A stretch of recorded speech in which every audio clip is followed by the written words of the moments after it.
Oil level നോക്കാതെ വണ്ടി ഓടിച്ച ഒരു V3യുടെ എഞ്ചിനാണ് നമ്മളിപ്പോൾ തുറന്നിട്ടുള്ളത്. അപ്പം ഞാൻ ജസ്റ്റ് നിങ്ങളൊന്ന് കാണിച്ചു തരാം. ഹെഡ് ക്യാപ്പ് മാത്രം ഇപ്പോൾ ഞാൻ തുറന്നിട്ടുള്ളൂ. ബാക്കിയുള്ള കാര്യങ്ങളൊക്കെ തുറന്നു കഴിഞ്ഞ് അത്രയും ടൈം നമുക്ക് വീഡിയോ ഇല്ല. ഞാൻ 1.5 മിനിറ്റ് കൊണ്ട് ജസ്റ്റ് ഹെഡ് ക്യാപ്പിൽ സംഭവിച്ച കാര്യങ്ങളൊന്ന് പറഞ്ഞുതരാം. ടൈമിംഗ് ചെയിൻ്റെ പാഡാണിത്. ഇത് കണ്ട പൊട്ടി തകർന്നു വയ്ക്കണുണ്ട്.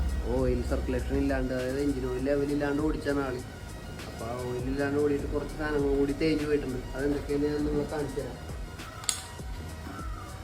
ക്യാം ഷാഫ്റ്റിൻ്റെ ക്യാം ലോബ് തേഞ്ഞ് പോയിട്ടുണ്ട്. പിന്നെ ഇതാണ് ഇൻലെറ്റ് റോക്ക് റാം.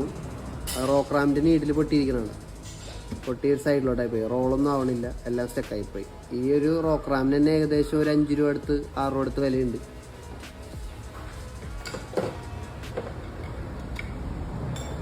പിന്നെ കംപ്ലീറ്റ് വേസ്റ്റ് ആണ്. ഹെഡിൽ കംപ്ലീറ്റ് വേസ്റ്റ് വന്നിട്ട്